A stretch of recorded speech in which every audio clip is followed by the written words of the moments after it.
So, first of all, usually we welcome by thanking you for coming, but I would like each one of you to thank yourself for coming today, because you have taken out time for yourself and have made a very smart decision of being here today. And so, you all should thank yourself by giving a clap for yourself. Come on, let's give a clap for that.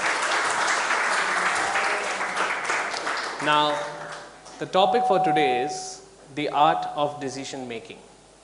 And I see already some of us are very good decision makers in this room. Now, you know why? Firstly, most of us are from finance and account background, which shows the characters which we have come through all these years.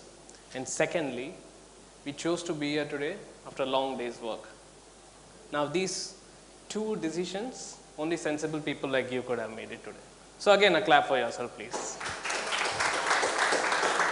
All right, jokes apart, we as Raj Yoga Center would like to thank you and welcome you for the first get-together for the finance and accounting professionals in UAE, which is by RYC.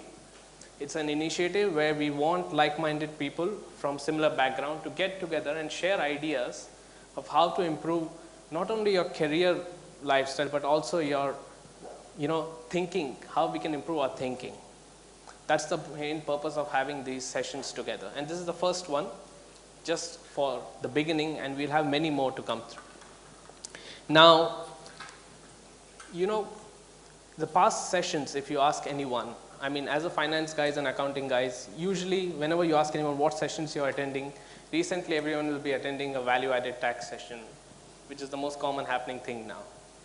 Well, we are here not to teach you anything about value-added tax, but we are here to add value in your decision making and how to have the stability of the mind which will help you to guide your decisions. So that's the kind of value we're looking to add today. I am Piyush Ahuja, and I am as well a finance professional like you. I have had to also make a decision in my life few years ago, exactly 2 years ago from today. And it was at that time I had to have a stability of mind to make a decision. I had been working for a corporate for over 6 years, and like many of us, I thought to look for a better opportunity, and I decided to quit the company. Little did I know at that time that the market would be so challenging that I would not find any job which is anywhere similar or even half of what I expected. Now at that time, after a search for 3 months, I went through a little troublesome phase. And usually when you are in such a phase, you have to make decisions, and you're in the middle of your career, and you think, which decision is right, what is wrong. You have a lot of choices, and you have mostly a lot of public opinions. Yes, more than your own decision thinking abilities, you have a lot of public opinion. You should do this, you should do that, you should do this. Now, a right decision requires the art of discernment, the balance over head and heart, and as well of not having your decisions influenced by other people, and as well as you're not making decisions on emotional based. That's when you will be able to make right decisions. Let me use a quote. When someone makes a decision, he is really diving into a strong current that will carry him into places he had never dreamt of when he first made the decision. Quoted by Paul Coelho from The Alchemist. And at that time, for me, yes, it was like driving into a strong current, which not only made me to think like a finance person, but I had to think on a broader scale. So at that time, I decided to join my family business, and I thought, why not I try to bring the same corporate lifestyle into the same business line? And trust me, when you work for someone, it's easy to work under someone and get your work done. But when you work for yourself, you don't have to think only as a finance guy. You might have to think yourself as a marketing person. You have to think like a worker. You have to take decisions related to logistics. And even sometimes you have to make sure you get your coffee right for your own self. So I had to do all that. And today when I look back, a decision which I made for myself is good enough for me. I didn't make a decision which was based on public opinions. and I'm quite happy with the decision I made. But I made a decision which was in the stability of my own mind. I made sure I didn't rush into my decision, and I made sure that I was calm and composed. Again, I'll use a Chinese proverb which says, a wise man makes his own decisions, an ignorant man follows public opinion. Now, today we will be listening to a wise man who will be able to help us how to have this balance of mind to achieve and make the right decisions. His name is Erik Larson. Can I invite you, Mr. Erik, please?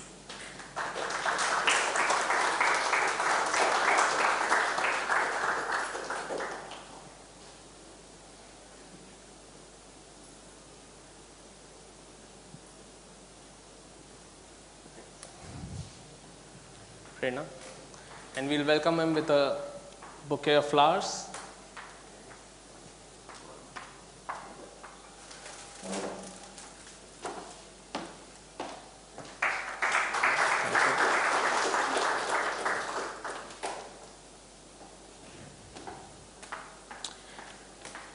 Mr. Erik Larson, he is currently a director of Brahma Kumaris in USA and as well a member of United Nations. His past experience has been working as a property accountant for General Electric for over 26 years. And he has also trained with many corporates such as Philip Morris, Dow Jones, just to name a few.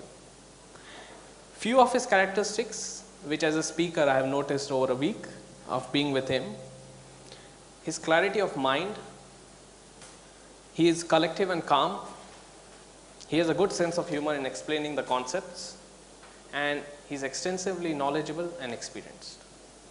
So now I would like to give him the chance to speak and just bring the same sense of humor and the experience what you have been always sharing with us. Thank you.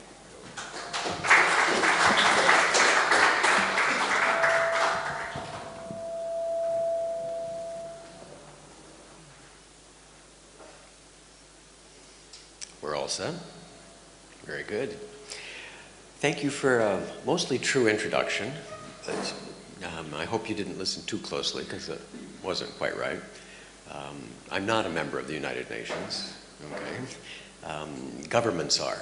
If you know anything about the United Nations, there's rings of involvement. There's the governments and the ambassadors and the people who run their countries that show up. And then there's the agencies that help do the things that they want. And then there's another group, tertiary circle, that is the ones who help them.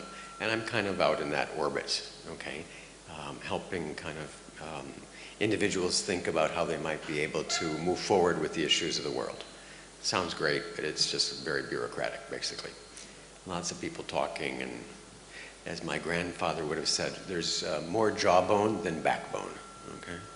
They do a lot of talking, but they actually don't do a lot of the things that you would want them to do. But when you have problems where a fifth of the planet doesn't have food and half of the planet doesn't have any money, those are big problems. I'm not actually an accountant. I'm an account consultant, or I was before I retired. And I didn't retire. Some people leave their job. My job left me, okay? I was kind of standing there, and all of a sudden, it wasn't there anymore. They said, go home. So that's another story. But this is my first time in Dubai, and I'm having a very informative time. It's very interesting for me to be here and to learn about what your experiences are and what you're going through and how the country's evolved, and seeing all the things and meeting all the people. So it's quite wonderful. And so there has been this opportunity for us to come together, and I'm hopeful that we might say something or put our energies together that we would leave tonight, maybe not with any decisions, maybe not with any answers, but I will offer you questions. How does that sound? Questions? What do you mean questions? I came for answers. How many of you came because you have an issue going on? How many came for the snacks? How How many came because you're looking for a job and you think, well, maybe there's a lead here somewhere? All of those are very good reasons, very good reasons. But I want you to think for just a second. What are your concerns? What are your things that you have in your mind right now? You were driving here. Everybody drives here. Nobody walks in Dubai, right? Everybody drove here. And so as you're sitting at the stoplight, waiting to merge into some 6-lane highway to get here, you were thinking. I'm going to ask you what were you thinking about? What was occupying your mind? And see if you can come up with a thought of an issue that's going on in your life right now. Can you do that? Okay. Maybe you don't have any issues. Maybe everything's fine. But maybe there are little, what about this? What about that? What about those? Can you do that? Can you find something? Can you remember what you're thinking about? It's not critical, but we might come back to that if I remember. Because the opportunity to talk about decision making was given to us. All right? And it was mentioned in the introduction that you've made at least 2 decisions to come here. You decided to come here, and I forgot what the other one was, but there were a couple in the introduction that you have already made some decisions, that you wanted to come here and you wanted to, skip dinner. How many of you skipped dinner? How many had a cupcake for dinner? Well, okay. Everybody else had snacks on the way or something like that. Good.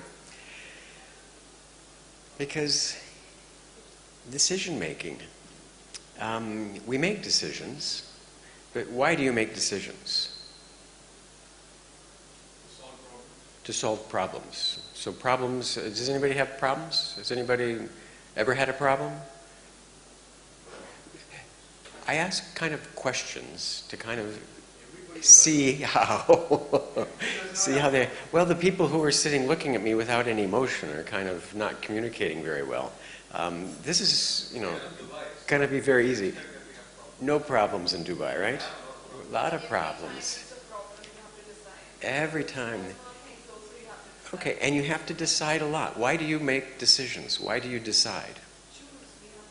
You don't have to choose. Why do you decide?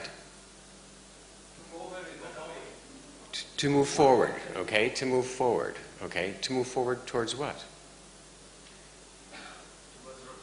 What are your objectives? There you go. So you need to have some sort of a purpose. You need to have some sort of a goal.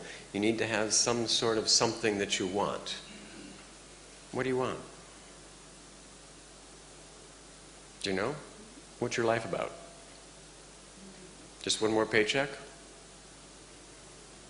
It could be fine. I'm not going to try to judge anybody, but I'm trying to see if we might be able to think through what's going on, because if we know what we want, if we know what our choices are leading us to, if we know what is important in our lives, then it's actually very easy to make decisions. If I'm allergic to some little vegetable, it looks like a miniature watermelon, I forget what it's called, but I look at these things, and if I eat it, then my body says, get it out, and then it's like, all sorts of things start to happen. So I avoid that, okay? I can see that, and I know that it's not what I want. And if somebody says, oh, I've made this special sauce, it's really good, and it doesn't really matter to me. I don't want it. I know exactly that this is not good for me. I don't want it. So I don't have to think about it. Do I want to eat this and then throw up a little later? It's not so hard to figure that out, right? There's certain things that when you know what's good for you and something comes that's not, you don't have to spend much time, okay? And sometimes you make a lot of decisions that take a lot of time, okay? And those are the hard decisions. Should I do this? Should I do that? I'm not sure. But I know that when this little vegetable comes in front of me, I don't want it, okay? I'd rather go hungry than to suffer the consequences of my body evacuating it. I'm not going to give you lots of details about that. They're not very pleasant, actually. But do you understand? It's when you know what you want or what is important and what's good, it's easier to make a decision about that. So most of you are in the finance field, correct? And I'm going to assume that you are happily employed. I'm going to assume that you're employed. I'm going to assume that you have skills that are employable. Okay, somewhere along those lines. I'm going to assume that you'd like to have skills so that you could get a job, somewhere in there. And you're working very hard. Why? Why do you work? To provide for your family. Does that sound sensible? Okay, if you don't have a family, you might provide for yourself, okay? I'll tell you something I hope you recognize. You're very important in your own life, okay? So working to provide yourself. And when you are providing for your family or providing for yourself, what is the result or consequence of that? Happiness. Happiness. Has anybody ever experienced that before? I don't know. I'm new here. This is Dubai, okay? I'm going to offer that when you know what you want, it's easier to make a decision. And when you know what you don't want, it's really easy to make a decision. And I'm going to push forward something that has worked for me. And if you disagree with everything that I say tonight, that's fine, because you'll know what you think a lot clearer. So I'm going to say things that might be true or might not. We have a lot of fake news in the United States, so you're never going to know what I'm saying, actually. But you have to think about it. But I'm going to push in your direction the fact that everything that you do is based on attaining happiness,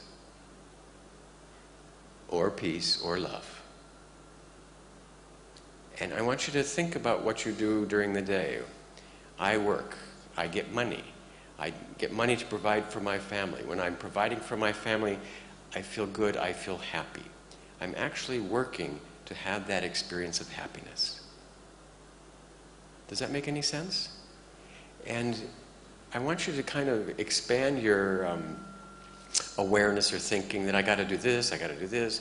Because if you can keep asking the question, why are you doing this? What's the result of that? What are you going to get from that? My experience and my way of thinking is it will boil down to a metaphysical or spiritual or transcendent experience. That's what motivates you. That's what you want. Okay? I'm going to work because then I'll get this car, and when I get this car, I'll be able to impress my friends, and when I impress my friends, I will be happy. That's a lot of work, isn't it? Okay? Because you can start to shortcut those things. I hope after this, nobody quits their job. That's not the intent, all right? I'll forget this, I'll just sit back. And if it works for you, great, but don't misunderstand what I'm communicating. Keep your job, keep working, keep doing those things. But if you are working to get something so that something else will happen and this will happen, you're setting yourself up for lots of mistakes, limitations, diversions, issues that will take you maybe away from what it is. But what I've learned, and kind of being able to apply in my life, work, family, self, why don't I start practicing being happy directly? Why don't I start practicing being peaceful directly? Why don't I start practicing becoming what it is that I'm looking for? Because then if I have that experience, then I'm going to be full when I go to work, and I'm not going to be dependent on something else. Does that make any sense? Did you follow the logic of that? And the example that works for me is, do not ask me to help you in any way, make a decision or do anything if I'm tired or if I'm hungry. Okay? Have any of you been tired before? Probably right now. It's like, man, long day, you're still talking, you know? So you've been tired. Do you feel a weakness, a limitation, not so much at the top of your game? Have you ever felt when you're tired that you're not thinking clear, that it's not as good. You're in a deficit position. You're in a place where there's an influence possible. You know, you're not clear. And if you're hungry, have you ever sat through a long meeting and kind of hungry, and you kind of make the wrong decisions because there's something missing? And not to have too big of a lunch, but if you have a lunch and you're satisfied, and then you're kind of, you make better decisions.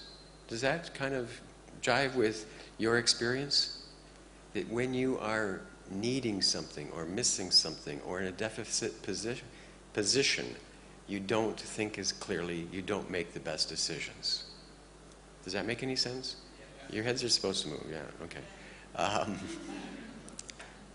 The same would be true for your ultimate needs. If you are looking to work to get an extra money because that might get you something that might help you with this thing that might actually boil down to happiness, then you are kind of dependent, or you are being controlled by the outcome of that. You've set yourself up that I am only going to be happy if this happens and this happens and this happens and this happens. But if you can start to say, well, let me start to become aware of my thinking, let me start to recognize the power I've got to move my thoughts in a direction that will create that experience for me on my own, then when I come into a situation, you are going to be clear as actually what you're deciding upon without the influence of a certain consequence. Did you follow that? Did that make any sense? Let me see about this. Yeah, think about that. And it's a skill we all have. You have the ability to choose a thought and create an experience. Okay? Let's start on the easy part first. Think of your work. Think of the stack of work that your boss just gave you. Think of the deadlines he just said. Think of how long you're going to have to work. Think of what you're going to be missing. Now think how you feel. Have you been there before? How are you feeling right now? Stress. I mean, is anybody feeling peaceful and happy? Of course not. All right? It's like, oh, here we go. Your ability to think of something and create that scene resulted in an experience. Do you understand that? That's your power. That's your ability. And what I've learned to do is to be able to say, that's ugliness. I don't want that. I'm not looking for, that didn't bring me, did that bring anybody peace, love, or happiness? Oh, more work. They love me. Is anybody kind of living in that world? You know, oh, look, you know, this. Okay. Nobody heard anything I've said the whole time? Should I start over? All right. Okay. Thought there was that. It's very close. But did you understand that you were starting to use the power of your mind and your ability to think, and you brought in ideas or pictures or memories, and you were able to create a feeling, an experience, okay? And you can do that about anything that you want to. And you're able to do the same thing in a positive way. I'm going to be successful, I have the skills to do this, whatever they offer to me, I can handle, I feel comfortable with that. Let me just see myself here in my office being peaceful and content. How many of you spend time in your office thinking that way? How many of you think if you thought that way, you would spend less time thinking in a way that is contrary to what is your goal and desire and outcome? Does anybody have on there, this is what I want to be for my career? I want to be angry, and I want to be mean, and I want to be unhappy, and I want to be hated. Is that kind of on your career plan? Okay. Probably not. Okay. I don't want to judge anybody. You choose whatever you want. But typically that's not what somebody is looking for. Okay? But do you spend time in that situation? Do you spend time in a place that is not where you want to be? Okay? So you are accountants, right? And finance and all these things. I'm going to offer you something, and if you guys are geniuses, you can correct my numbers. But I want you to think about something, because I'm understanding from your responses that you like positive experiences. You like to have happy, joy, contentment. Is that right? Peace, love, happiness? Okay. Did you know that you're all born rich? Did you know that? Okay, you are. All right? Because I am not an accountant, and you can correct me in my elementary economics, but I have heard something as a principle that might be true, that time equals money. Is that a principle that you learn in Economics 101? And my understanding of that is I can give the bank $100 today, or I can give them $10 a month for a year, and I'll still end up owning something. Okay? So there's a relationship, right? Time equals money. And when you were born, let's just take averages, that you're going to live to be 100 years old. Okay? Healthy. It's going to be a good life, you know? You're not going to be kind of shaken in a ward somewhere or anything like this. But it's, you know, whatever it is, you can do the numbers you want. And in every year, there's so many months and so many days and so many minutes in every day, right? And let's say, I'm thinking US dollars, but we can do dirhams. Is that what they are? That you're going to have 1 million minutes in your lifetime. It might not be true, but it's easy math. And you're going to have 1 million minutes, and each minute is worth 1 dirham, $1, 1 rupee, whatever it is that you're thinking, okay? So at the beginning of your life, you are very rich. You're a millionaire. But one of the consequences is that every minute you have to spend $1, a rupee, a dinar. And you are spending that currency on your thoughts and your experience. Do you understand that concept? And so the question that comes very interesting to me is, what are you buying? How much time do you spend paying with your life, with your money, with your resources, things that you don't want? How much time do you spend being angry? Here's another one. Okay, yeah, give me a special 2 for 1. Here. Let me buy some anger. Let me buy some sorrow. Let me buy some upset. Does that concept make any sense? That your thoughts are your property, and it is something that you are constantly doing every minute. And every minute is money, is currency, it's your life. And you are spending it, you are buying the experiences that you're creating with your thoughts. You are making a decision every second on how you're going to feel, what you're going to choose to experience. It's irrelevant of what's going on around you. I hope you breathe, I hope you eat, I hope you have clothes, I hope you have a place, I hope there are people in your life, but those are secondary to the thoughts you choose and the experiences that you create. Because at the end of your life, you're going to be broke. There's no more time left. And you will have spent all your currency, all your time, all your thoughts, and you will have an experience of what you've bought with your mind. You are making a decision every second, every moment, every instant, even right now.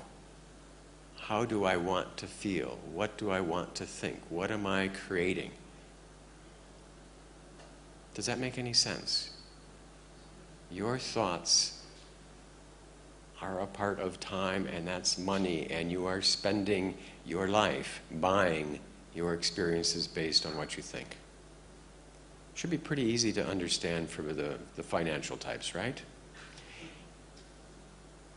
And it kind of is an interesting question to me, that if you want joy and happiness and peace and love, and you're spending all your money shopping for anger and worry and comparison and sorrow and fear, and what does that describe to you?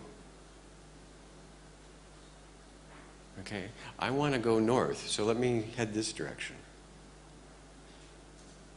Does that sound like insanity or craziness or stupidity or, okay? You're like, come on, wake up. I want to be happiness. Let me figure out how to shop for happiness, because you're spending money. You're spending your money, your time, your thoughts at the wrong store, How much anger does it take to be happy?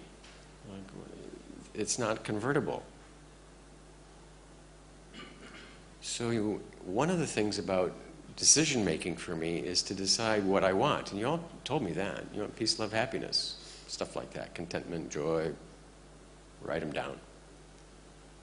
And so how are you focusing yourself to align with your goals? And so it becomes very easy to make the decision. This is an event, my boss just told me this, he told me this again, and anger, upset, disappointment is going to present itself to you. It's going to come in, hey, half-price sale, all you have to do is take it, and you can have it. It's for sale. Do you want to buy it with your time? And if you are able to remember, like my vegetable, no, that's not what I want. I can't use that at all. It doesn't fit in. It makes me sick. Then you can say, no, that's not the behavior I want. The behavior I want is, okay, I've got some extra work, or I've got this situation in front of me, but I can still choose to have the thoughts that are going to be in alignment and fill myself up so I can start to do something, to do whatever I have to do in front of me. Do you think you could do that? You're supposed to say, yeah, I can do that. I'm excited to do that. You can work on it. Here's a pop quiz.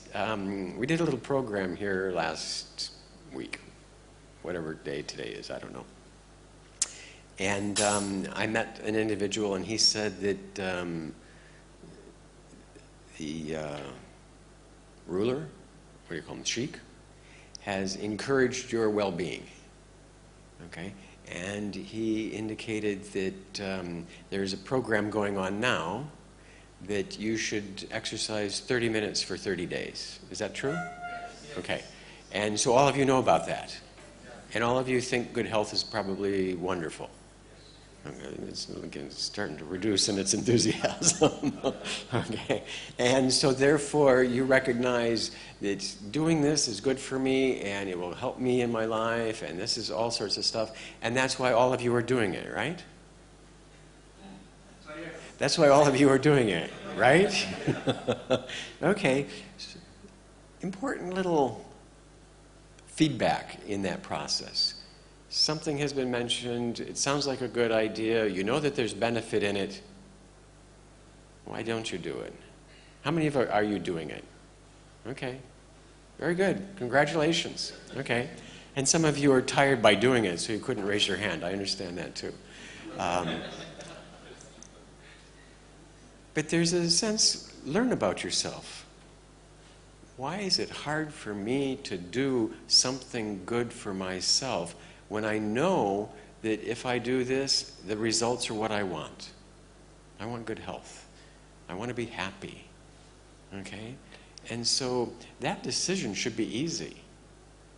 Let me make a decision about doing something good for myself. But there's something also that's going on, isn't there?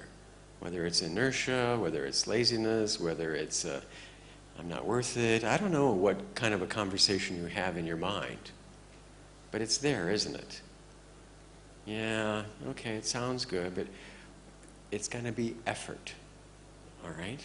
And that brings out kind of an interesting point, a decision. Am I worth making effort in my life to get what I want? How many of you show up to work every day? No one. Okay. Just when I want. They don't care. I don't do anything anyway. You show up every day because you've made the decision that this is important. Okay? Because you think if you have money, then you can buy food and you can stay alive and make the family happy. All right? So that decision is easy. If you lose your health, you're not going to show up, that's not going to work out. So your health is important, isn't it?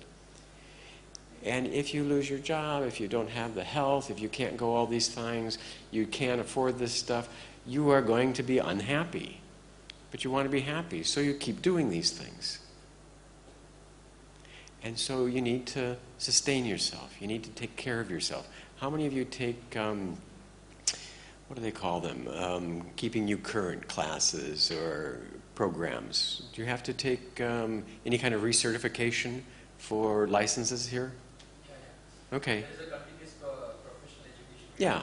Okay. And so you keep doing that so you can continue to know what's going on, and you probably take classes. I don't know what your tax law is, but I'm hearing things are changing.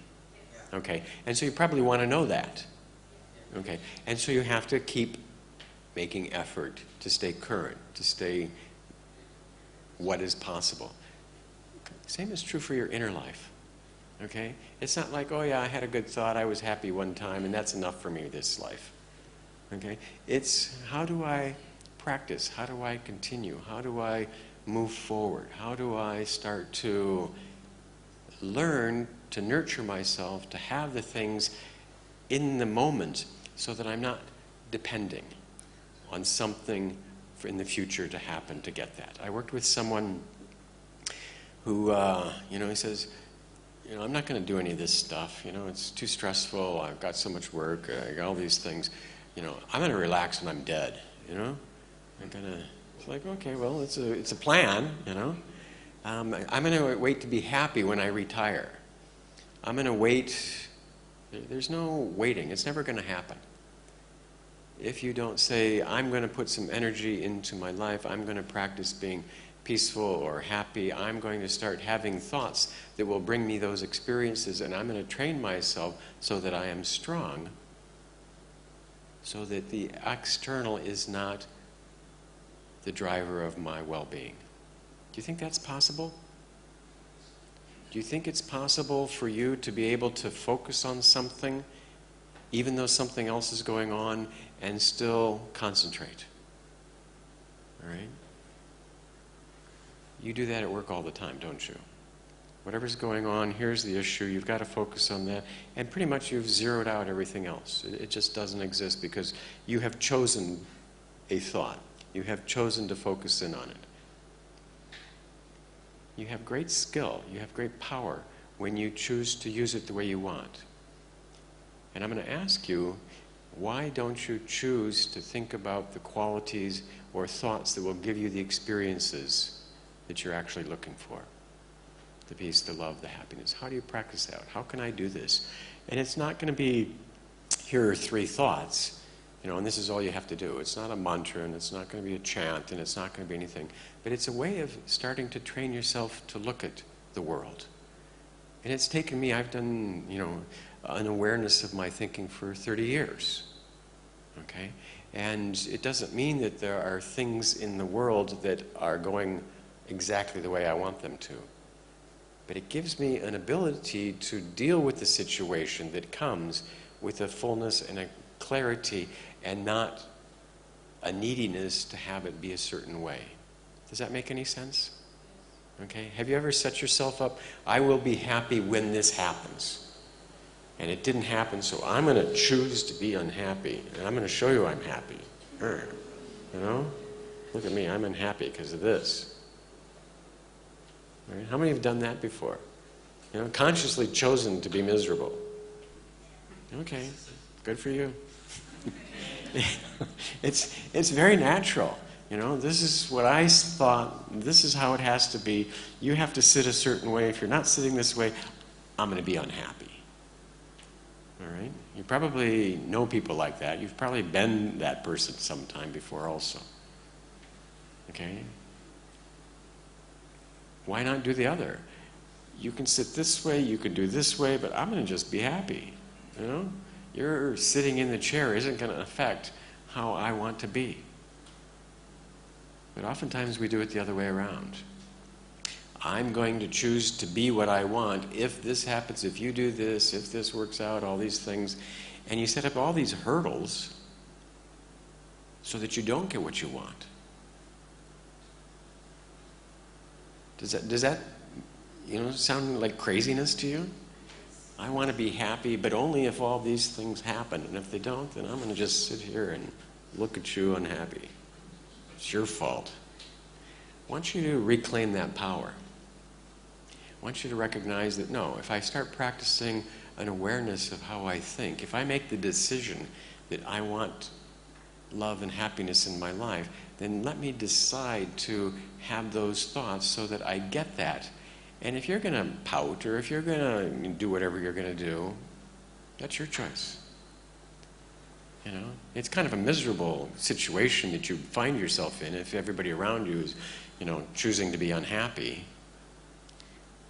But I think I heard at the beginning, if you let everybody decide for you, then that's probably what you're going to get. Because it takes an awareness, and it takes a clarity, and it takes a consciousness, and it takes a practice to actually to move forward into those things. If making decisions for yourself is hard, I've got to make another decision. You can probably hire a decision maker, Don't wear that. Do wear this. Would you like that? You can hire me. I'll tell you what to do.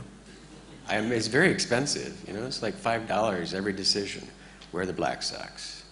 Don't eat that. Don't say anything. Huh? That's the other thing. You can get in a relationship and they'll make all the decisions, right? Don't do this. Why'd you say that? Comb your hair. Wear the badge this way. How can we do it? Maybe that's true. Stereotypically, it might be. But we're going to make our own decisions. We're going to be the ones to decide things. And I want to expand a little. We've got some time. I'm not sure when we were supposed to start or when we're supposed to finish. 7 to 9, 7:30 to 8:30, whatever it's going to be. This is kind of an elastic conversation. Are you okay so far? Okay. We had a program in the United States, okay? And I'm going to put a little something up here, and you're going to think it's wonderful, maybe. But it's going to be kind of, when I used to work, they'd say, I'm going to give you another tool. How many of you have business tools that are kind of like words on paper? It's like, this isn't much. But we had a program. We actually had a visitor. We had someone who came from India and was going to give a speaking tour. I don't know if you've heard of someone, her name is Sister Shivani.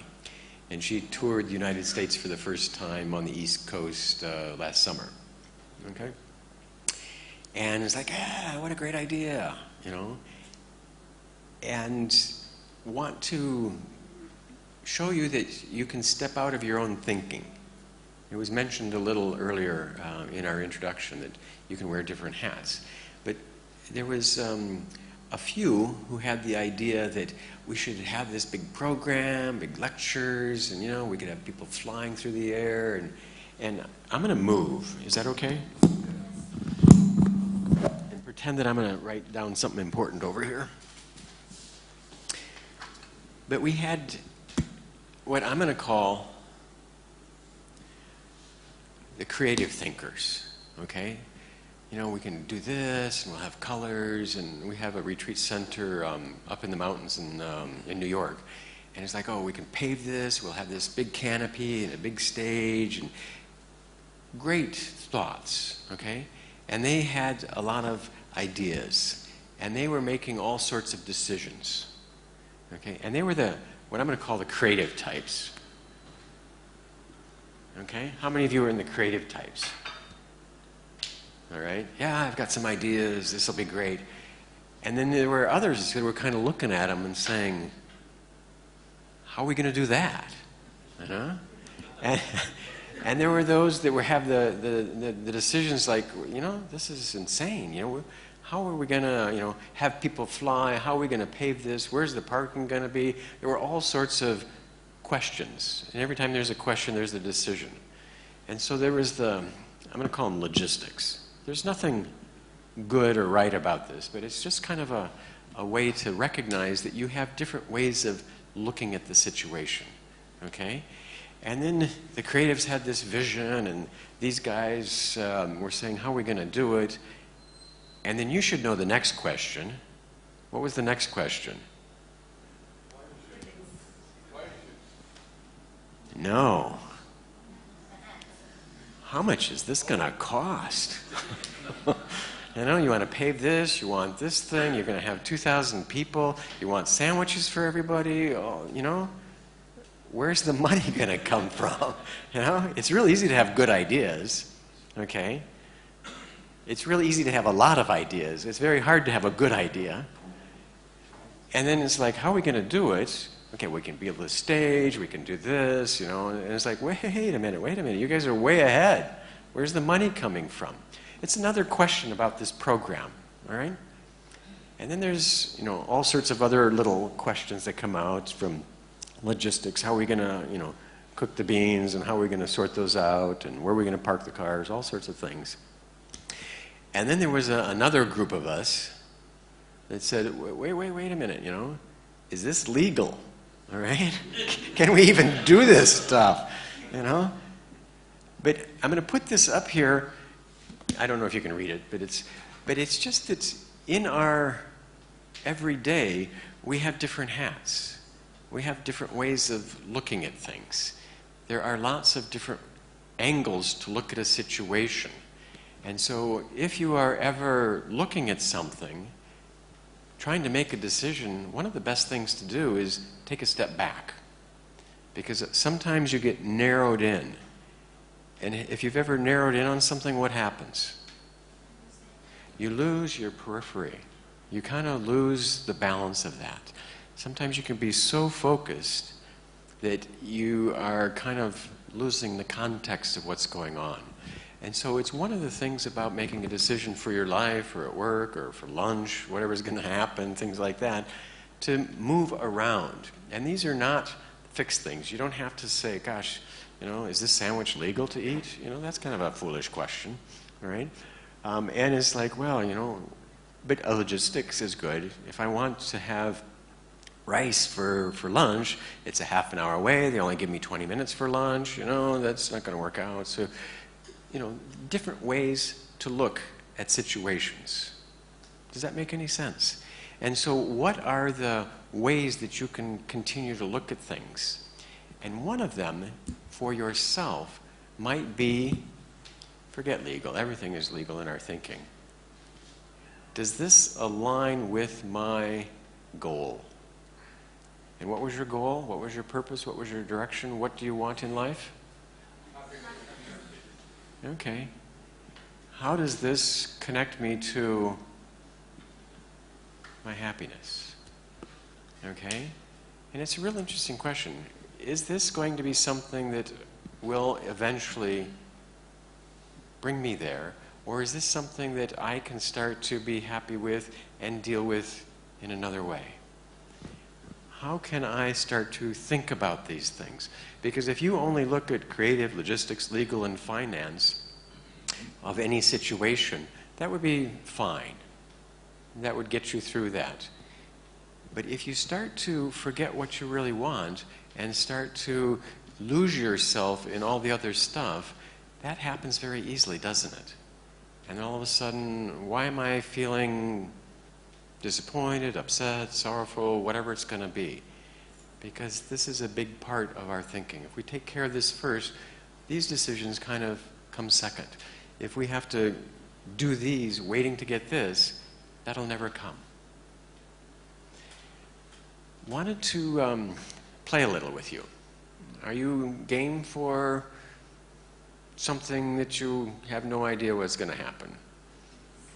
We can fire up the projector and drop the screen, because there was a request for me to do something, and I want to show you the beginning of that, because this is about decision making. This is about what's important in our life. And I had a very real practical situation that occurred this summer. And I thought this would be a good kind of jumping off point or discussion point for us to kind of see. Because you might not ever get a chance to visit a place that I love. Is this okay? Can you see? And we're going to turn on a projector. We're going to show a little slides. And I'm going to grab a clicker. And this is going to be how to talk to a beaver. You know what a beaver is? What is a beaver? It's an animal, okay? They don't have any here. You haven't seen any crossing the roads or anything like that. You've seen cartoons, right? What do they? They play with wood. But what is the predominant feature of a beaver? It's got a flat tail and it's got big teeth, right? Have you seen pictures of that animal? They're amazing. They are truly amazing. There's a saying in our part of the world, busy as a beaver. Okay? Has anybody ever heard that? Okay. Because they are the best construction animals on the planet. And I'm going to show you some of the things that they can do. And the talk was, or the presentation was how to talk to a beaver. Okay? And it's frankly something you can't do. Somebody else said, that's a stupid title. Let's make it how to deal with difficult situations with success. It's like, okay, that's fine too. But I'm going to just talk you through this. This is actually at our retreat center in New York. And are we working on lights, or can you see that? Can you see that better? Okay. So if it's all right, let me set this down. This is just going to be fun. This is nothing to do with accounting, so you don't have to take notes or anything like this. But how to talk to a beaver, okay? A little more dark. Can you take the upper lights off? Better? Okay. This is kind of the woods. You don't have trees here very much, actually. You have a couple date palm trees and things like this. How many have been to the United States, New York, things like this? Okay. You should come. But this is just kind of the background. This is a walk in the woods. This is kind of the landscape. We have green trees. It seems kind of dark still. Is it okay from direct on? Let me look at it. Oh, those are very dark. Okay. Yeah. All right. Okay. Whoop, whoop. But just giving you a feel of what's going on. It should be lighter than that. That's the tennis court that now is paved over and had a stage for Sister Shivani on it. That's the pond. That's one of the buildings. That's some of the grass with the wildflowers. That's a close-up. This is a little pond with a cattail. Those are the tops of it. And this is the typical scenery walking through the woods. Okay, I think it's, what's your feeling when you look at those? Is it nice? Is it okay? Comfortable? And we can whistle and things like that. Very nice. And we're walking through all sorts of birch trees and poplars and such. And that's how it can be. And it creates a certain feeling. Is that okay? Yes. And the feeling is nice? Okay. So, good feeling. All right, as you walk through, now you're going to see, and I'm going to, where's that? I might point things out. Is that okay? But can you see the trees aren't all standing up? Down below. Can you see that some of the trees have fallen down? can you start to see what happened to the trees? Can you see how many trees are there? And I'll point them out to you because you might not know. But see, this is the tree, and there. How'd that come down? The beaver chewed it. They've got tough teeth. Okay? This is a pond that we've got. And those are the trees. And actually, this is the beaver den. They cut these things and they build a mound and they come under the water and they come up through the underneath. That's how they build their homes. And these are the trees that they drop because they chew the trunk, it falls over, they eat the leaves and the bark, and then they chew it and then they build these dens with their, and they cut them up and move them around. So it's both food supply and construction.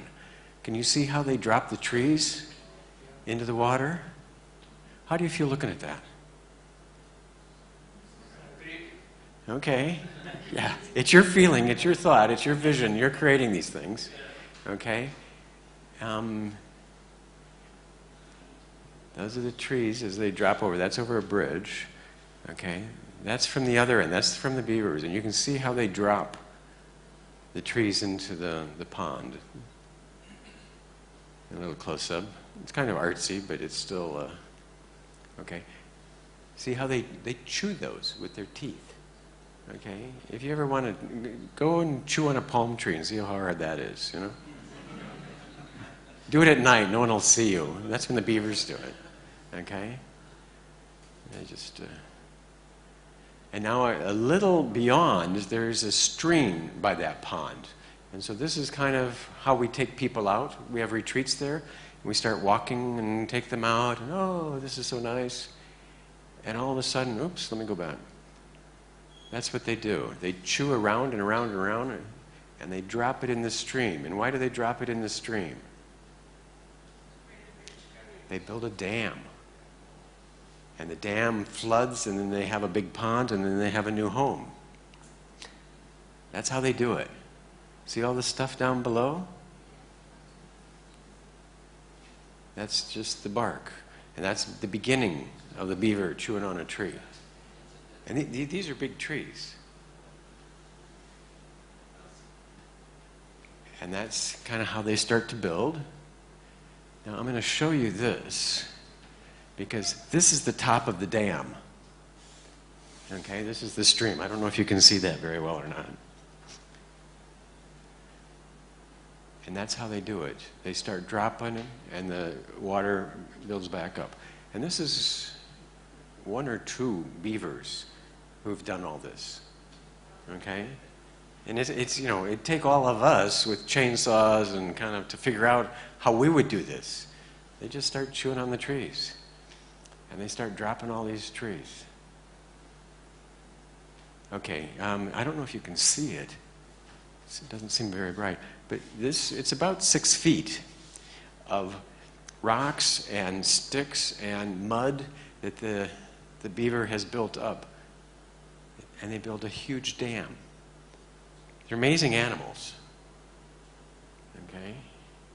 You can see the little water flowing down there. Okay? Another little picture with reflections of all the...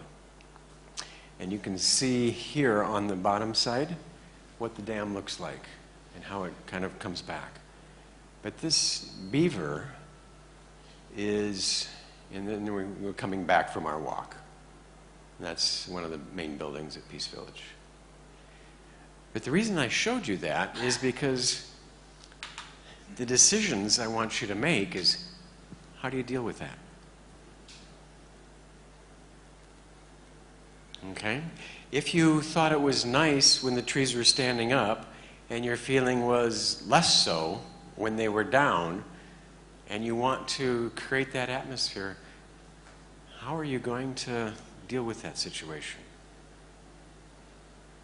That was kind of the crux of, you know, the thinking of this. How do you make a decision about something that you can't really control, that you really can't negotiate? Okay, Mr. Beaver, you know, here it is. We kind of like it this way. Can you We actually had a different beaver at a different pond right next to it, and we had to call in the authorities. But you basically can't take a beaver and capture it and then take it somewhere else. That's illegal. Okay, you can't take your problem. You know, it's like taking your garbage at home and just saying, well, I'll just sneak it over here on my neighbor's yard. They won't mind. But actually, they do. Okay, and you can't capture a beaver and just move it, because that would be another problem. Okay, so the first one we did, we called people and we thought we were doing the right thing, and they came in, and what do you think they did? And shot it. I was like, I don't think that's the way you're supposed to do it. But you can't really deal with everything directly, can you? We can't talk to that beaver. We can't sort it out saying, we actually like the trees straight up. Okay? They aren't going to listen. And actually, they don't care. And actually, they don't want the trees straight up because that's how they survive. So there might be some issues, concerns, problems in your life that you can't sort out directly.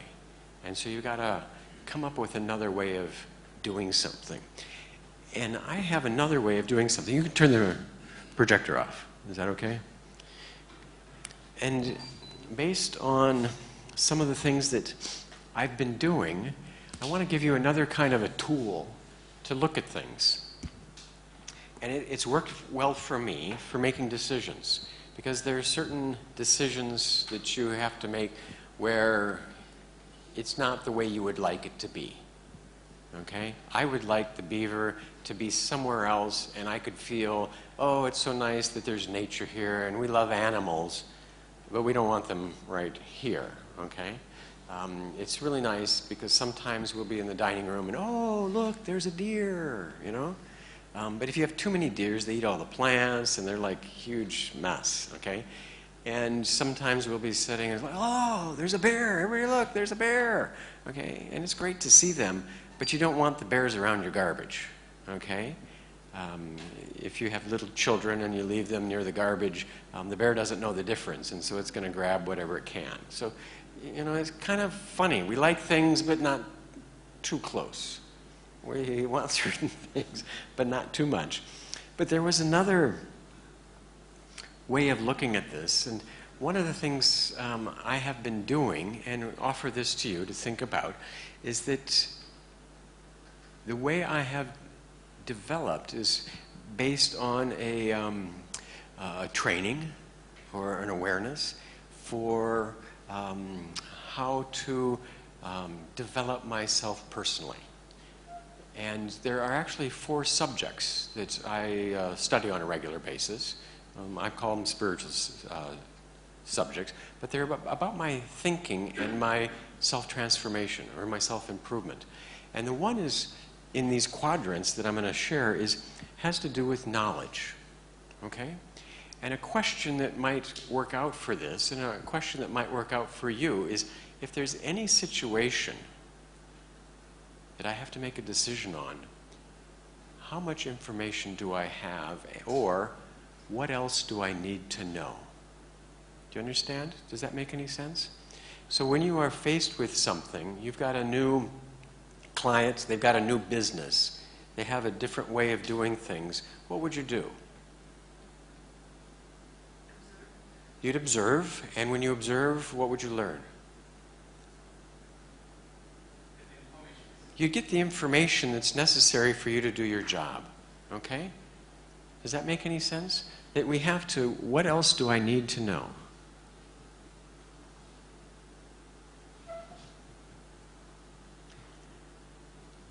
Okay.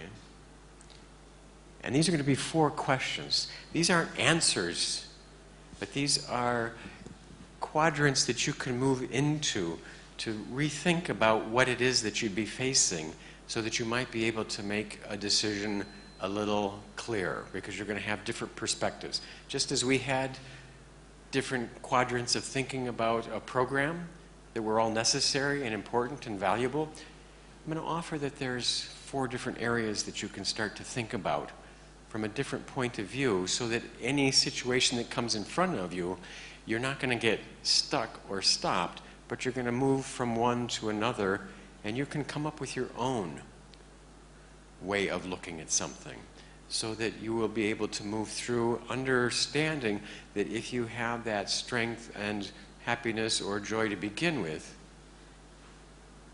then these will just help you move through that situation. What else do I need to know? Okay, is one question that comes up. And sometimes you might know everything that is necessary, and sometimes you can't fix the situation you're in, but there might be something else that you could do. What else do I need to experience? And what I mean by that, what else?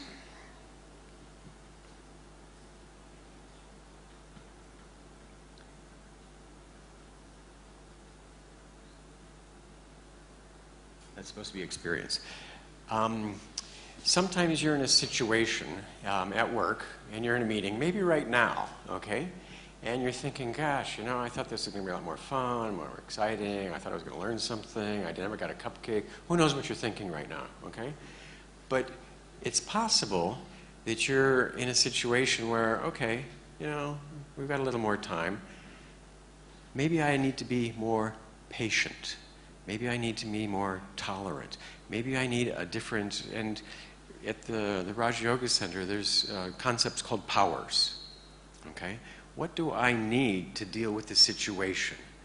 Because that can be a part of it. And so for the beaver, we're not going to kill it. We're not going to talk to it.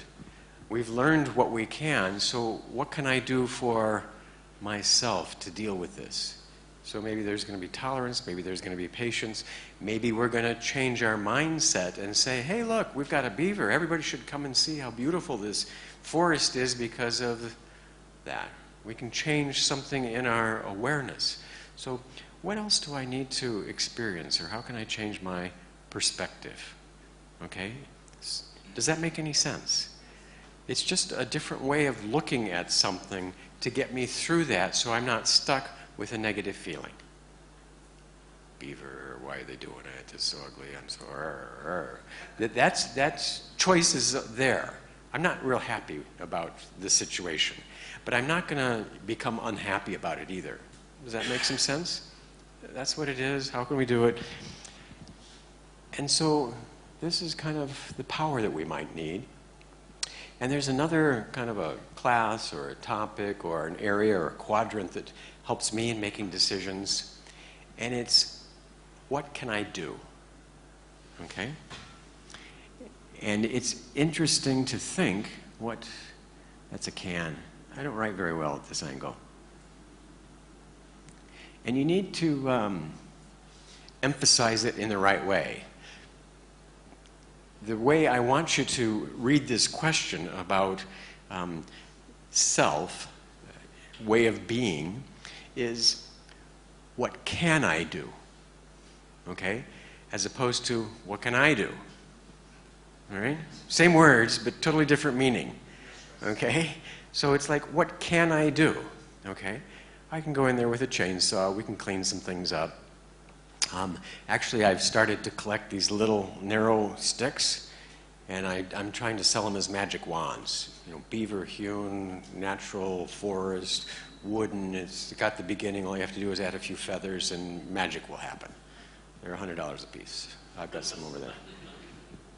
So let the beaver work for me, you know? This is a good deal. I mean, it's maybe what I'll do, maybe not, but it's going to move me out of upset and anger about what I see. What can I do? Can I do anything? Well, I can do a few things. I can position it differently. I can know that if we shoot the beaver, that's against the law. You know, last time we just, and we did this before. What I could do, what I could do with all of you, is we could go and disassemble the dam. They get very upset and discouraged about that, okay? Because they haven't taken any kind of classes on how they think, so their happiness is based on the dam staying there, all right? And so when the dam is there, they become unhappy and they say, these are bad people, I want to move. And so they just move by themselves. But I would need probably half of you to come back with me to take it apart because it is a really, really good thing. They move rocks. They can bring down trees. They chew these things. They put it all together. There's leaves and there's mud. And, you know, if you want to build a house, hire a beaver. They're very good. You have to kind of swim to get in, but, you know, that's one of these things. What can I do? In that sense is another way to look at a situation to help you make a decision about that. And the fourth one is going to be a little about how I work with others. Service is a topic for that, but it might be phrased in another way. What kind of help do I need? Okay?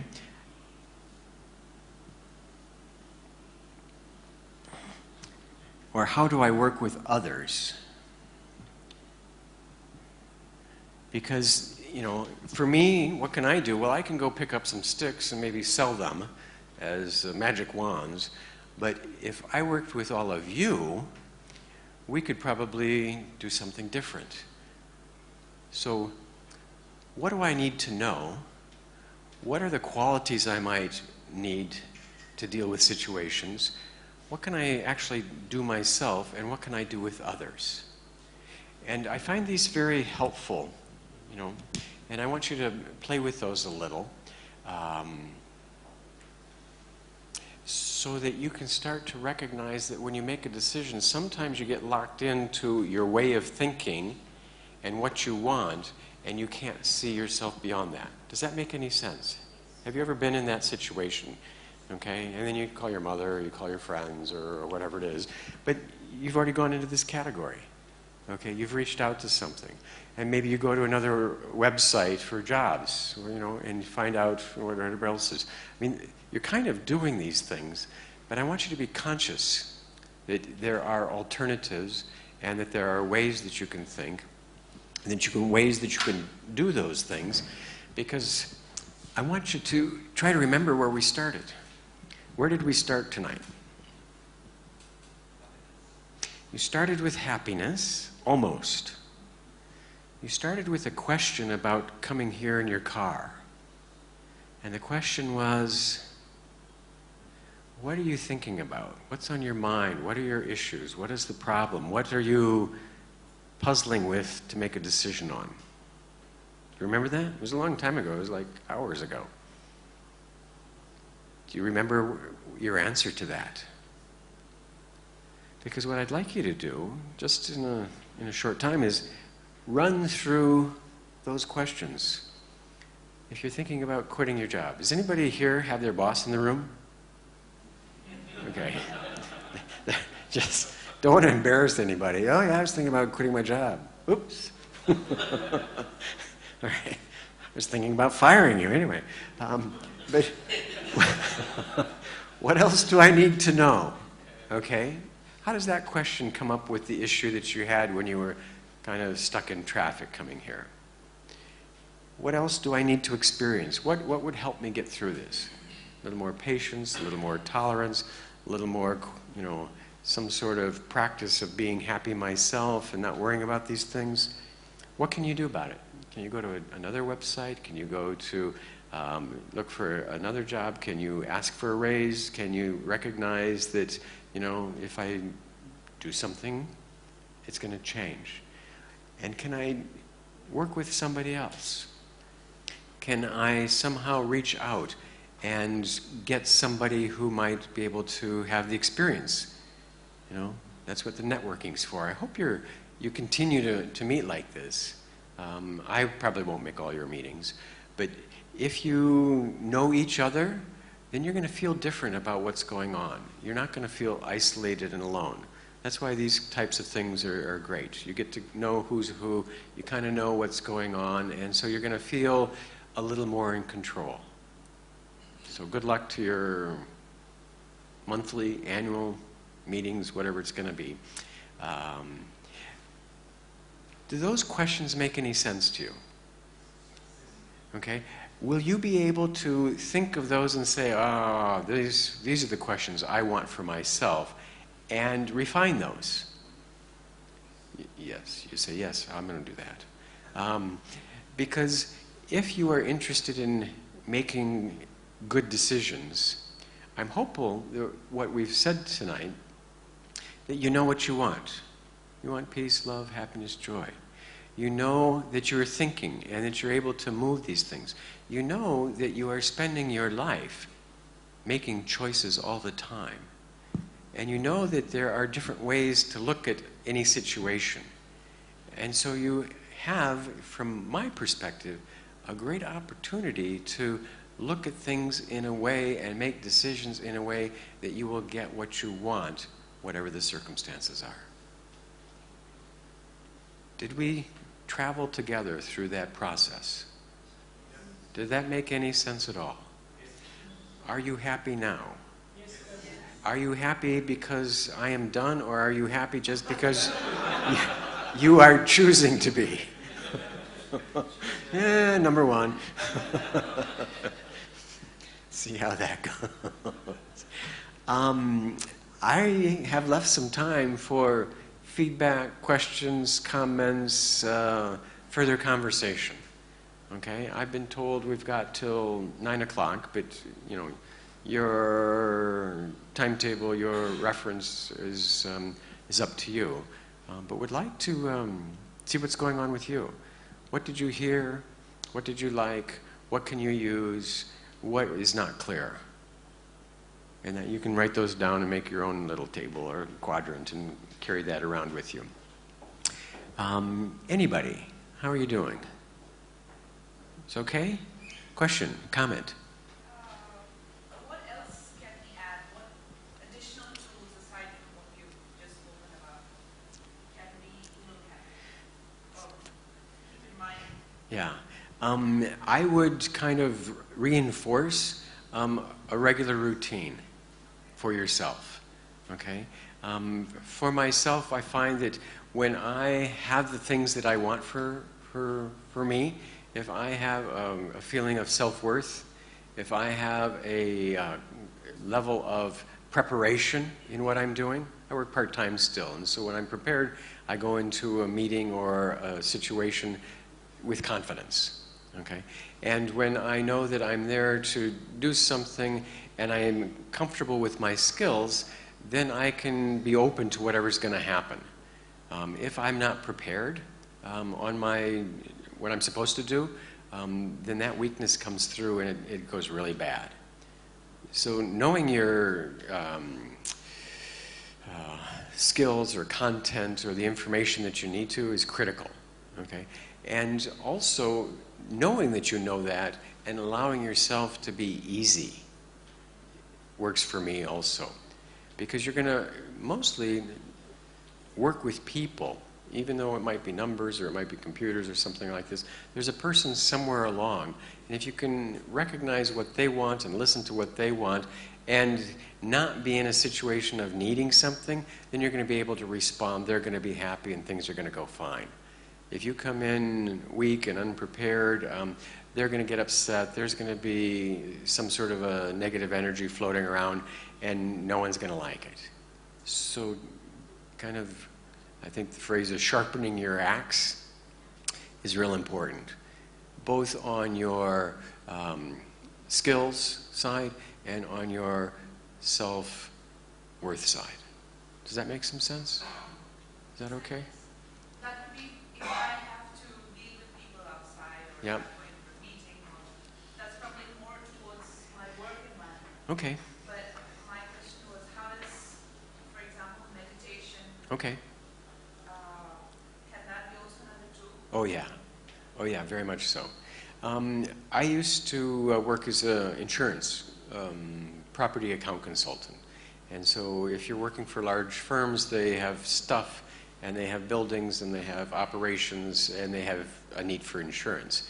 And my job as an engineer was to understand what they did and figure out what could go wrong. And so part of the time would be writing evaluations or reports. They've got this operation, there's this hazard, it's shown in history that this tends to explode, and when it explodes, it takes out, you know, this much area translates into this much money, and therefore the risk for this situation is $1 million. Okay? And so I spent a lot of time blowing up buildings in my mind. A lot of fun, huh? Okay, by myself. And it could be tedious. Does anybody have tedious work? Doing something over again and once again and another time, and you know, it might not be exciting in itself, but I learned not to depend on the work for how I wanted to be. Okay? So if I practice the thinking, if I practice an awareness of myself and had a positive, full, you know, energetic, whatever I was doing doesn't matter. It really doesn't matter because I'm going to enjoy it. I have made the decision that I'm going to enjoy myself in this moment. And that actually doesn't come automatically. Because you're going to end up with people, you're going to end up in situations, you're going to end up with beavers, you're going to end up with situations that are going to offer you boredom, tedium, unfun, all sorts of things that, you know, that's why you get paid, frankly. Okay? You get paid to do some work, and that's why they call it work. Okay? How many of you get paid to have fun, you know? We have a job opening, and we want you to go swimming for an hour and then lay on the beach for another hour, read a book for this, and have 3 hours for lunch, you know? Does anybody have that job? Okay. You're the owner of a company that's doing pretty good. But no, it's work. We want you to sit here, we want you to do this. And so the work is not going to be necessarily fulfilling in its task. But if you have the mindset that I'm going to be happy while I do this, then that's going to come through in what you do. And you're not going to be dependent on that. But the practice of creating that and having that power, frankly, to bring into a situation is the routine that would recommend. Other thoughts, comments? Sure. Yeah. First of all, I would like to thank you, Mr. Derek, for a nice presentation. Sure. I am myself an Indian chartered accountant. Sure. And I would like to share with you about the practice of my the mindset, you know, the mindset of which chartered accountant generally thinks of being happy. These are basically two reasons. First is meeting the deadlines. The first, Chartered account meeting the deadlines. meeting deadlines, okay? Yeah. So a chartered account will be happy. Okay. Secondly, he is saving money. Yeah. Then he will be happy. Okay. But if these two things are not happening, then he will be unhappy. Okay. Yep. Okay? And this comes from my own experience. Mm-hmm. If I'm not meeting some deadline or I'm not saving money for my company, then I'll be unhappy. Okay. So in a way, my emotions are dependent on those things, on the results. Okay. I understand. I do some work now, and I've got a deadline. Okay. And I'm very, actually, relieved when I hit the deadline. Okay. And it's like, oh, there's this burden that's taken off. I've accomplished that. And so there's this energy that comes from accomplishing things. But I don't have to be unhappy until that moment. Does that make some sense? I'm happy that I hit the deadline. I'm happy that I'm saving money, but I'm not unhappy while I'm doing the work to meet the deadline too. I'm not postponing happiness, but I can be happy now, and I can be happy because of that. Okay? Does that make any sense? That I'm not going to choose to be unhappy until that moment.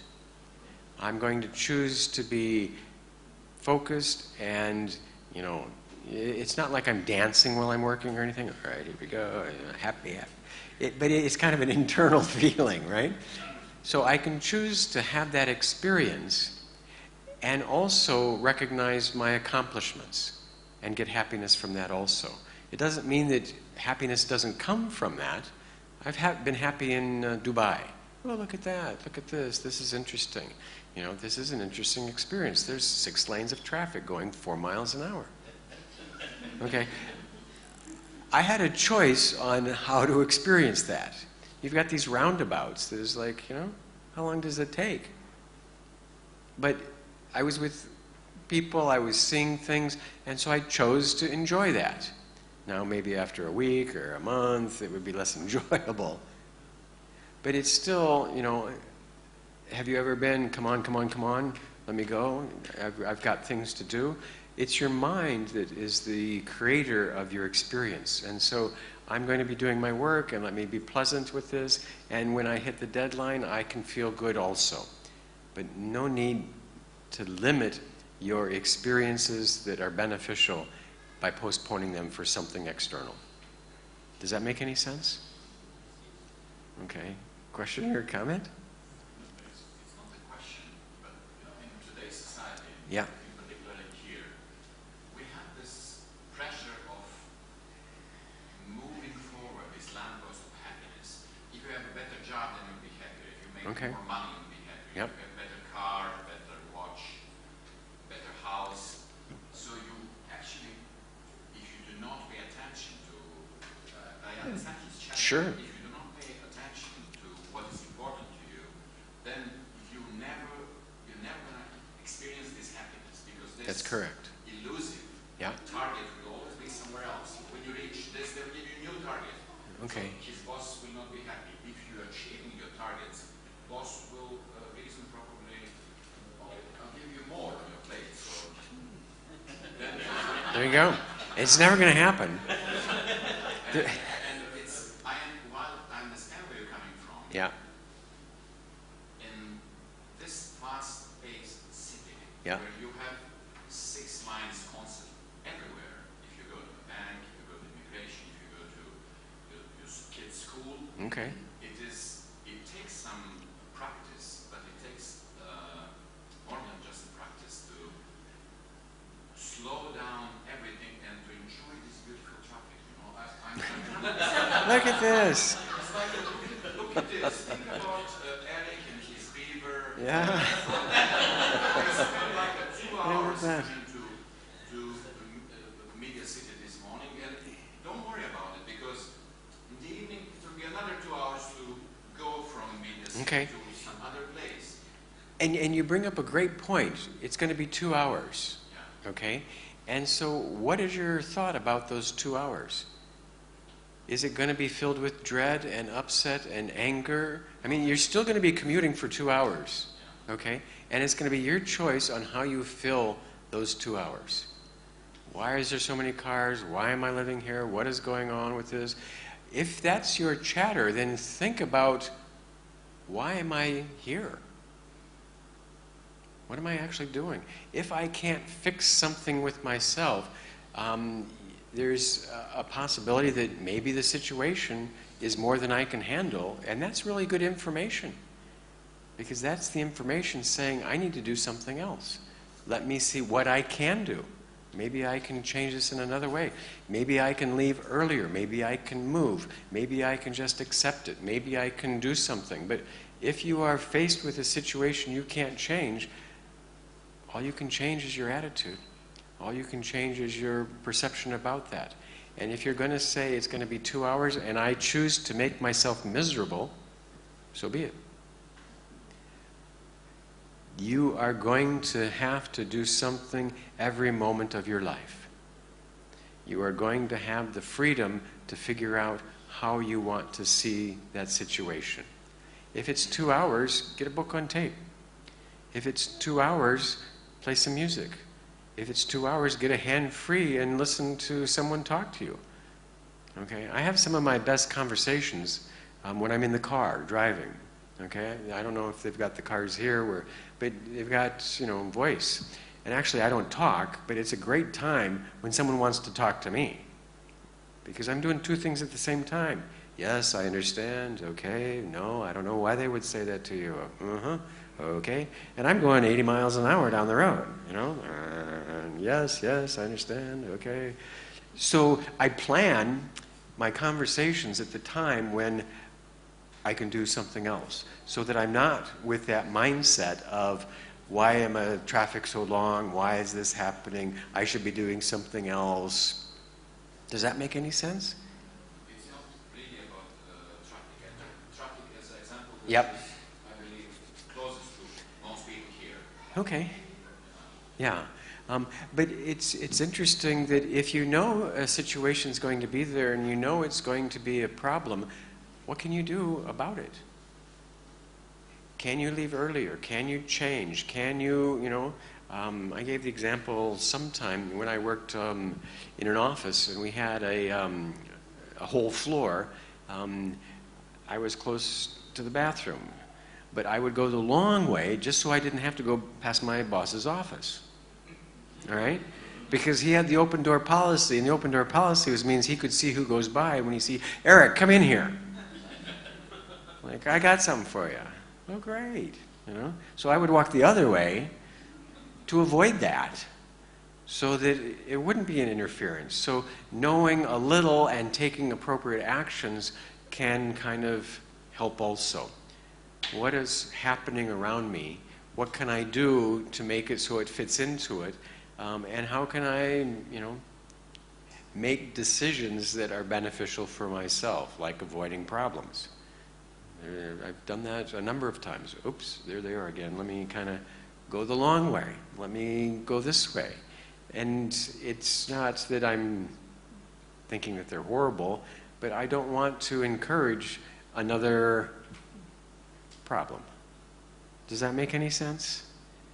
To think about the situation you're in, to think about what's going to happen, to make a decision on what you're going to do for that situation so you'll get through it as good as you can. Because if you're not going to be engaged in your life and thinking about things, you'll end up stuck. And you'll end up weak, and you'll end up thinking about thoughts that are unbeneficial and contrary to what you really want in your life. And so you have a great opportunity in your life to think about what you're thinking, and does that align with what you want? And also maybe to practice and to learn a skill to become aware. What's happening in my mind? Where is it taking me? The practice that I think I've been doing for a long time is, what's the thought that I've got? What's the feeling it creates? Is this in alignment with what I want and where I want to go? Yes or no?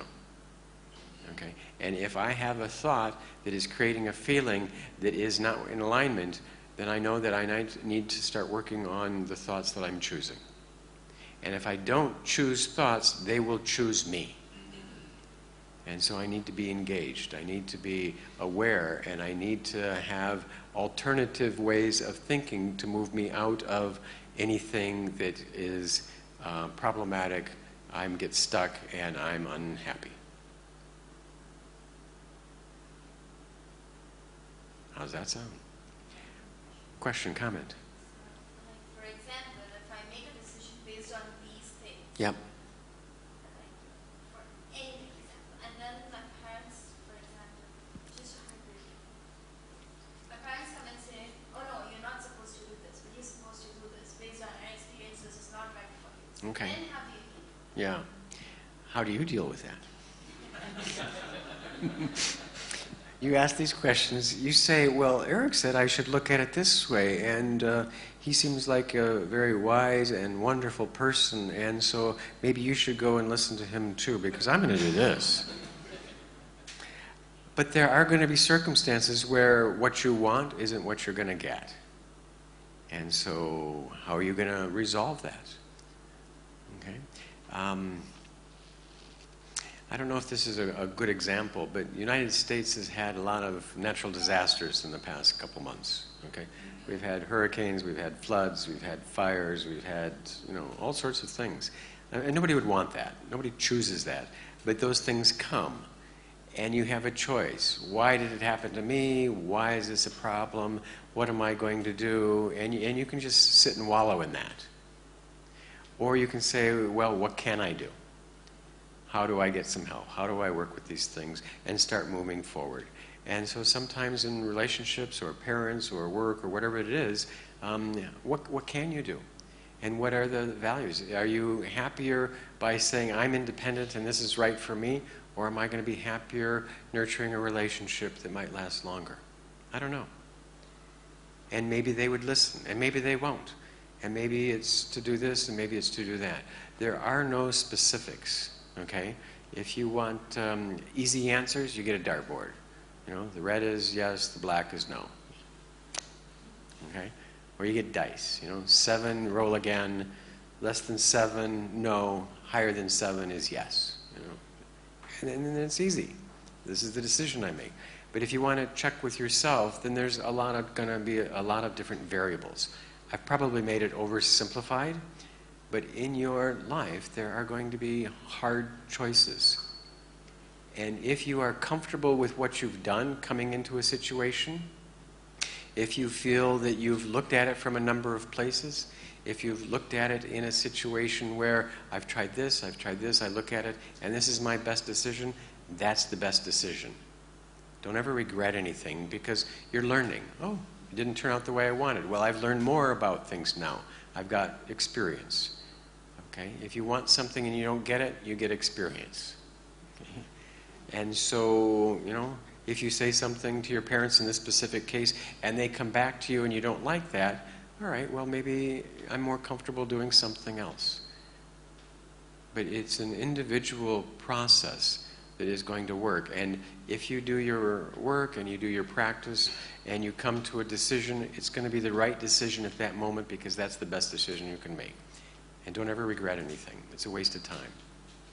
It really is not beneficial to say, why didn't I do this? I should have done something else. I mean, you're buying useless experiences. Sure. Do you think with your heart, you think with your head? I think with my heart or do I think with my head? I think with my head. I think I feel with my heart. And I think both pieces of information are valuable. Okay? I think if I say this to you, then it's the right thing. But when I say this and I see your reaction and there's a feeling, that's good information too. I believe in both sources. And so if you are in a situation and you have a feeling about that, follow that. And if your feeling and experience match your thoughts, that's probably a very good decision to make. Have you ever met someone who is saying something to you and what they say makes sense, but the feeling you get from them is a little shaky, a little slimy? It's like, I don't know about that. Go with the feeling. Okay?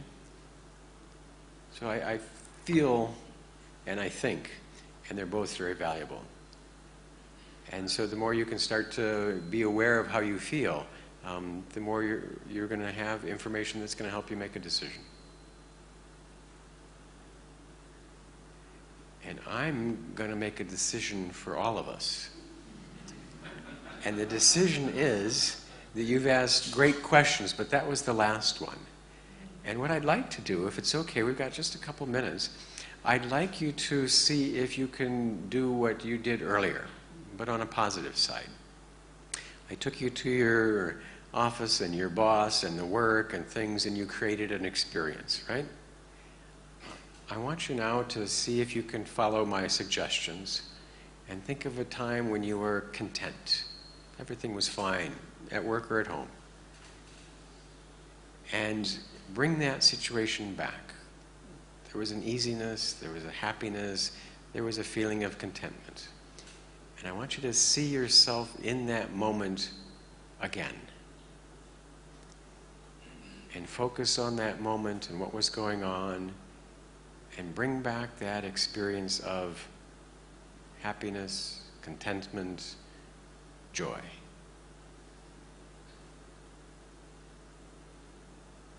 And recognize that you've recreated that, you've remembered that, you've activated that, and sit with a moment in that experience of contentment and happiness.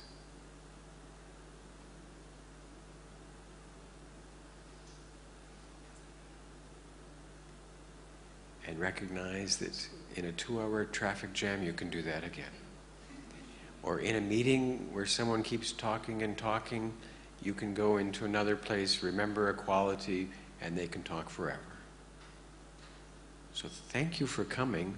Thank you for making decisions, and good luck with everything Dubai. hope your meeting is there, and I think there might be announcements. Or I think there might be something. I can see the future. I'm very wise. Do you want this one?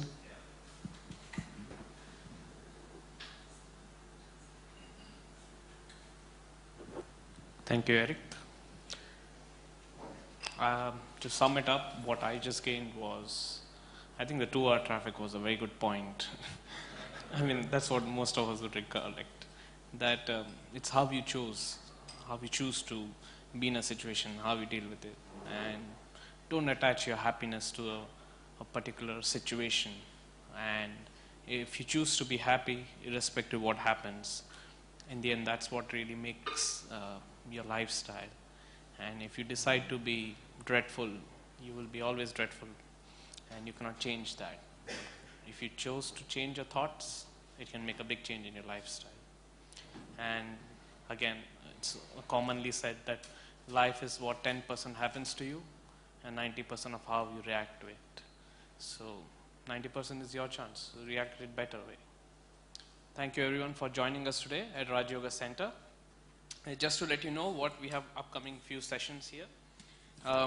First of all, you can just pick up events guide, which is a 3 months events calendar, which shows what all programs we have. We have many programs lined up for women, for kids. We have Raj Yoga meditation for busy people, which is on a weekend. And we have Raj Yoga meditation courses happening during the week. And all of these are non-chargeable. We are an NFP, non-profit organization. And the courses and the dates and the timings are there for you all to join. You can register as well. Visit us on the website, which is rajayogacenter.org. And we have a couple of good programs lined up. We have one of the programs is by Mike George, which is in November. Mike George is famous for many books which he has written, such as 7 Ahas,